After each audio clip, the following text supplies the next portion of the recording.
తెలంగాణ పరిపాలనలో నేడు ఒక అరుదైన ఘట్టం ఆవిష్కృతమైంది. రాష్ట్ర చరిత్రలో ఎన్నడూ లేని విధంగా రాజధాని హైదరాబాద్ వెలుపల తొలిసారిగా మంత్రివర్గ సమావేశం ప్రారంభం కానుంది. ములుగు జిల్లా మేడారంలోని హరిత హోటల్ వేదికగా ముఖ్యమంత్రి రేవంత్ రెడ్డి అధ్యక్షతన ఈ కేబినెట్ భేటీ జరగనుంది.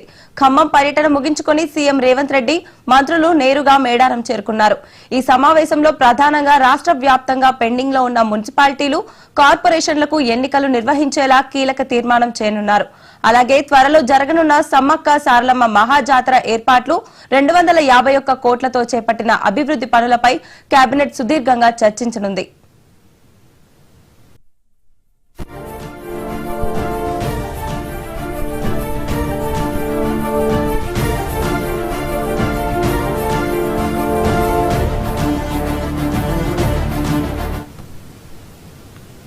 తెలంగాణ పరిపాలనలో నేడు ఒక అరుదైన ఘట్టం ఆవిష్కృతమైంది. ఇక ఇదే అంశానికి సంబంధించి మా ప్రతినిధి మరింత సమాచారం అందిస్తారు. ఒక చారిత్రక ఘట్టానికి మరికొద్ది సేపట్లో తెరలేవబోతుంది. ప్రస్తుతం మనం మేడారంలోని హరిత కాకతీయ హోటల్లో ఉన్నాం. హరిత కాకతీయ హోటల్ వేదికగా తెలంగాణ కేబినెట్ భేటీ కొద్దిసేపట్లో జరగనుంది. ముఖ్యమంత్రి రేవంత్ రెడ్డి కూడా ఇప్పటికే మేడారం చేరుకున్నారు. ఖమ్మంలో సిపిఐ ఆధ్వర్యంలో నిర్వహించిన బహిరంగ సభలో ప్రసంగించిన అనంతరం నేరుగా ఆయన హెలికాప్టర్లో మేడారం వచ్చారు. ఆయనతో పాటు ఉప ముఖ్యమంత్రి బట్టి విక్రమార్క, మంత్రులు ఉత్తమ్ కుమార్ రెడ్డి, పొంగులేటి శ్రీనివాసరెడ్డి నేరుగా మేడారం వచ్చారు. మేడారంలో దిగగానే పోలీసుల గౌరవ వందన స్వీకరించిన తర్వాత పోలీస్ సెంటర్లో మేడారం జాతర సంబంధించిన పనులు, అదేవిధంగా జాతర ఏర్పాట్లు, పోలీసుల మేడారం జాతరలో చేస్తున్న ఏర్పాట్లు, వీటన్నింటి నుంచి కూడా మేడారంలో ముఖ్యమంత్రి రేవంత్ రెడ్డి పరిశీలించిన అనంతరం మరికొద్ది సేపట్లో ఆయన హరిత హోటల్కు చేరుకోబోతున్నారు. హరిత హోటల్కి ఇప్పటికే మంత్రులు, స్థానిక మంత్రి సీతక్కతో పాటు ఉమ్మడి వరంగల్ జిల్లాకు చెందిన మంత్రి కొండా సురేఖ, అదేవిధంగా వివేక్, అడ్లూరు లక్ష్మణ్, అదేవిధంగా జూపల్లి కృష్ణారావు వీరందరూ కూడా ఇప్పటికే హరిత హోటల్ చేరుకున్నారు. ముఖ్యమంత్రితో పాటు మరికొంతమంది మంత్రులు కూడా రాబోతున్నారు. మేడారంలో ఒక అరుదైన ఘట్టంగా దీన్ని మనం చూడాల్సి ఉంటుంది. ఆదివాసీ గిరిజనుల ఆరాధ్య దైవం, అదేవిధంగా కోట్లాది మంది భక్తుల కొంగు బంగారంగా వెలిసిన సమ్మక్క సారలమ్మ జాతర ప్రాంగణంలో కేబినెట్ భేటీ జరగబోతుంది. కాబట్టి దీనిపైన గత 2 రోజులుగా తెలంగాణ రాష్ట్ర వ్యాప్తంగా కాకుండా ఇతర ప్రాంతాల్లో కూడా ఒక చర్చనీయాంశంగా ఉంది. మేడారం జాతరను ఈ ప్రభుత్వం ప్రతిష్టాత్మకంగా తీసుకుంది. గతంలో ఎన్నడూ ఎక్కడ లేని విధంగా కేబినెట్ భేటీ జరగబోతుంది. అదేవిధంగా ప్రతిష్టాత్మకంగా తీసుకున్న ప్రభుత్వం 251 కోట్ల రూపాయలతో శాశ్వత ప్రాతిపదికన అభివృద్ధి కార్యక్రమాలు చేస్తుంది.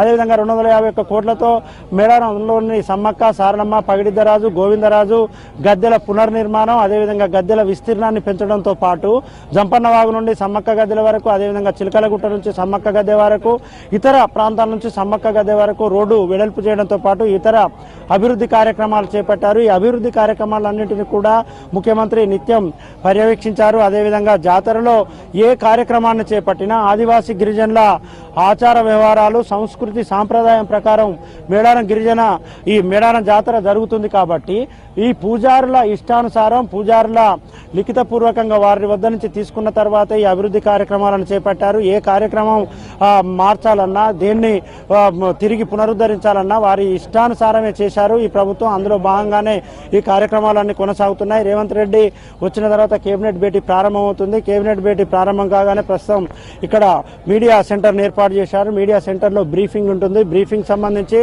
రాష్ట్ర సమాచార ప్రసార శాఖ మంత్రిగా ఉన్న పొంగులేటి శ్రీనివాసరెడ్డి చేస్తారా, లేకుంటే ముఖ్యమంత్రి రేవంత్ రెడ్డి వచ్చి మీడియాతో మాట్లాడతానని చూడాల్సి ఉంటుంది. ఆ తర్వాత ముఖ్యమంత్రితో పాటు మంత్రులందరూ కూడా ఇక్కడే బస చేస్తారు. రేపు ఉదయం ఏదైతే అభివృద్ధి కార్యక్రమాలు చేశారో, గద్దెల పునరుద్ధరణ, విస్తీర్ణం, వీటన్నింటికి సంబంధించి ప్రారంభోత్సవం సీఎం చేస్తారు. 6 నుంచి 7, 7:30 ప్రాంతంలో ఇది పూర్తవుతుంది. ఆ తర్వాత హెలికాప్టర్లో మళ్ళీ సీఎం హైదరాబాద్ వెళ్తారు. హైదరాబాద్ వెళ్ళిన తర్వాత రేపు ఉదయం 9 గంటలకు సీఎం దావోస్ పర్యటనకు వెళ్తున్నారు. ప్రపంచ ఆర్థిక సదస్సులో పాల్గొనేందుకు సీఎం వెళ్తున్నారు. కాబట్టి రేపు ఉదయాన్నే 8 గంటల ప్రాంతంలో సీఎం ఇక్కడి నుంచి బయలుదేరి వెళ్తారు. మొత్తంగా సీఎం పర్యటనకు సంబంధించి పోలీసులు కట్టుదిట్టమైన ఏర్పాట్లు చేశారు. సుమారు 1500 నుంచి 1600 మంది పోలీసులు భద్రతలో పాల్గొంటున్నారు. 5 IPS అధికారులతో పాటు ఇతర పోలీస్ యంత్రాంగం కూడా దీంట్లో పాల్గొంటుంది. ఎక్కడ ఏ విధమైన ఇబ్బందులు తలెత్తకుండా అందున ఏ విధమైన ఇతర వ్యవహారాలు జరగకుండా జాగ్రత్తగా చూస్తున్నారు. ఇవాళ ఆదివారం కావడంతో భక్తులు కూడా భారీగా తరలి వచ్చారు.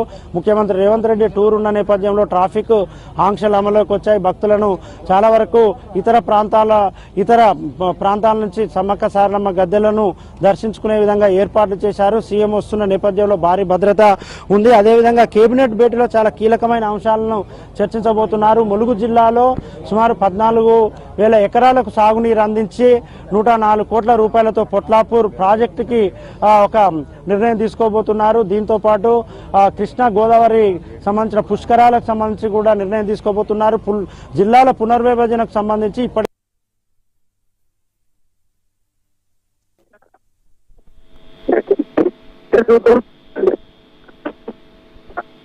ఏర్పాటు చేయబోయే కమిషన్ లో ఎవరు ఉండబోతున్నారు, కమిషన్ ఇప్పుడు ఇస్తారా లేకుంటే అసెంబ్లీలో చర్చించిన తర్వాత జిల్లాల పునర్విభజన పైన ఒక నిర్ణయం తీసుకుంటారనే చూడాల్సి ఉంటుంది.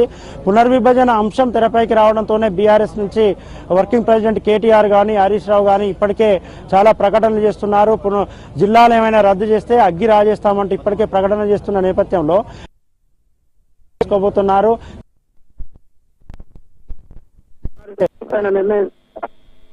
జిల్లాల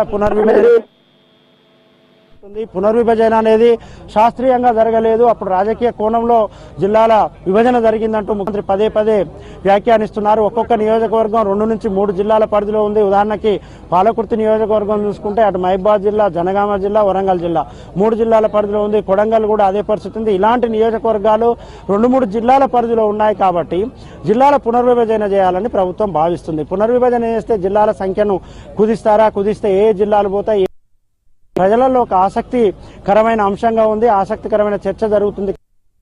కేబినెట్ భేటీలో జిల్లాల పునర్విభజన పైన ఏమైనా నిర్ణయం తీసుకుంటారా లేదా చూడాల్సి ఉంటుంది. వీటితో పాటు రైతు భరోసా యాసంగికి సంబంధించి రైతు భరోసా రైతుల ఖాతాలో వేయాలని ప్రభుత్వం భావిస్తుంది. రైతు భరోసాకి సంబంధించి ఏ నిర్ణయం ఈ కేబినెట్ భేటీలో నిర్ణయం తీసుకుంటారు. ఇదే విధంగా చాలా రకాల నిర్ణయాలు అయితే ఉండబోతున్నాయి. దీనికి సంబంధించి గిరిజనుల అభివృద్ధికి సంబంధించి ఏ రకంగా ముందుకు వెళ్ళాలి, అదేవిధంగా మేడారం మాస్టర్ ప్లాన్, మేడారంలో చేసిన అభివృద్ధి పనులు, వీటన్నింటిపైన సుదీర్ఘంగా కేబినెట్ భేటీ అయితే జరగబోతుంది.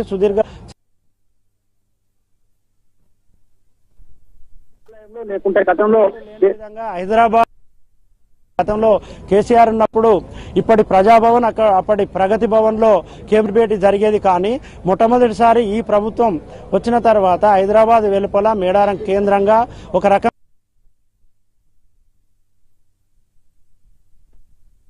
వాజేడు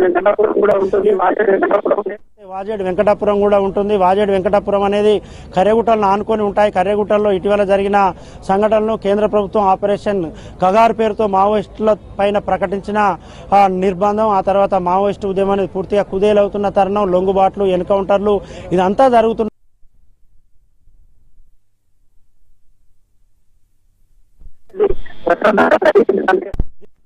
ప్రశాంతంగా జరిగేందుకు అన్ని ఏర్పాట్లు అయితే జరుగుతున్నాయి. కేబినెట్ భేటీ అనంతరం సీఎం సాంస్కృతిక కార్యక్రమాలను గద్దెల వద్ద ఏర్పాటు చేశారు. గిరిజన ఆచార వ్యవహారాల ప్రకారం సాంస్కృతిక కార్యక్రమాలు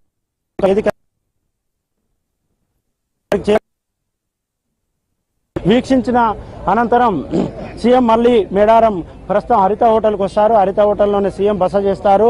ఇప్పటికే సీఎం కుటుంబ సభ్యులందరూ ఇక్కడికి చేరుకున్నారు. ఆయన సతీమణి తో పాటు అల్లుడు సీఎం రేపు సమ్మక్క సారలమ్మను దర్శించుకుంటారు. చీరే సారా పెడతారు. అదేవిధంగా ఎత్తు బంగారాన్ని కూడా ఇస్తారు. ఇచ్చిన తర్వాత మొక్కులు చెల్లించుకుంటారు. మొక్కులు చెల్లించుకొని సీఎం వెళ్ళిపోతారు. గతంలో ముఖ్యమంత్రిగా కాకముందు 2023 ఎన్నికలకు ముందు రేవంత్ రెడ్డి ఇక్కడ నుండే పాదయాత్రను ప్రారంభించారు.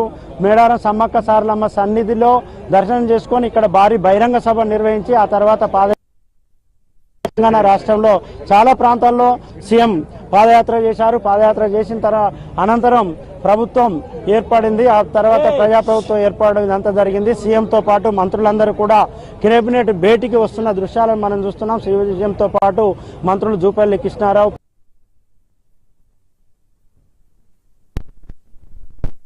ప్రభాకర్, అదేవిధంగా తుమ్మల నాగేశ్వరరావు వీరందరూ కూడా కేబినెట్ భేటీకి వస్తున్నారు. సీతక్క అందరు కూడా కేబినెట్ భేటీకి వస్తున్నారు. వీరు నేరుగా కేబినెట్ భేటీ జరిగే హాలుకి కాకుండా వెనకాల ఉన్న రూమ్ల వద్దకు వెళ్తున్నారు. ప్రస్తుతం మేడారంలో వీటిని ఒక రకంగా మంత్రుల నివాస ప్రాంగణంగా వీటిని చూడాల్సి ఉంటుంది. మంత్రులందరూ కూడా ఇవాళ ఇక్కడే బస చేస్తున్నారు కాబట్టి వెనకాల 14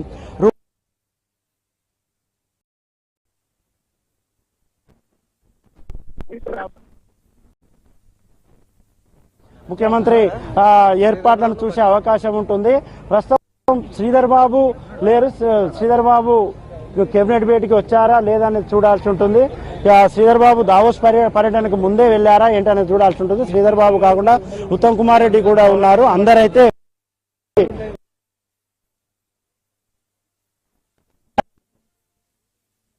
తీసుకున్న నిర్ణయాలు చర్చించిన అంశాలు కేబినెట్ భేటీలో తీసుకున్న నిర్ణయాలు చర్చించిన అంశాలు ఏం చేయబోతుంది అనేది ఇక్కడికి వచ్చి సీఎం కాకుండా మంత్రులు వచ్చి మీడియాతో ఆ తర్వాత ఇక్కడే బస చేస్తారు. బసకు సంబంధించి కూడా అన్ని ఏర్పాట్లు చేశారు. సీతక్క గత 10 నుంచి 15 రోజులు ఇక్కడే మకాం వేశారు. ఇక్కడే ఉండి అన్ని ఏర్పాట్లను చేస్తున్నారు. ఆదివాసీ గిరిజన ఇష్టంగా తీసుకునే ఆహార పదార్థాలన్నీ ఇక్కడ ఉండబోతున్నాయి. ఇప్ప పువ్వుతో చేసిన ఆహార పదార్థాలు, ఇప్ప పువ్వు లడ్డు కావచ్చు, లేకుంటే కరక్కాయ టీ కావచ్చు, లేకుంటే గోదావరి చేపలు, లేకుంటే గోదావరి రొయ్యలు, ఇలాంటివన్నీ కూడా వంటకాలలో ఇప్పటికే చేర్చారు. ఇవాళ ఈ ప్రాంతంలో గతంలో ఆదివాసీ గిరిజనుల పూర్వీకులు ఏదైతే ఆహారాన్ని తీసుకొని చాలా ఆరోగ్యంగా ఉన్నారో పోతున్నారు. ఇప్పటికే మనం ఆహార పదార్థాలన్నీ కూడా చూపించాం. కేంద్రంగా ఇవాళ పూర్తిగా ఒక కోలాహలమైన వాతావరణం, మేడారంలో ఒక ఆహ్లాదపూరితమైన వాతావరణం ఉంది. ఈ వాతావరణానికి పూర్తి కారకులు తెలంగాణ ప్రభుత్వంగా మనం చేసుకోవాల్సింది. తెలంగాణ ప్రభుత్వ అధికార యంత్రాంగం అంతా కూడా ఇప్పుడు ప్రస్తుతం మేడారంలో ఉన్నారు. మేడారం కేంద్రంగా ప్రజా పరిపాలన జరగబోతుంది. ప్రజా పరిపాలన అంతా మేడారం కేంద్రంగా జరగనుంది. మరికొద్ది సేపట్లో కేబినెట్ భేటీ ప్రారంభం కాబోతుంది. Thank you Sudhakar.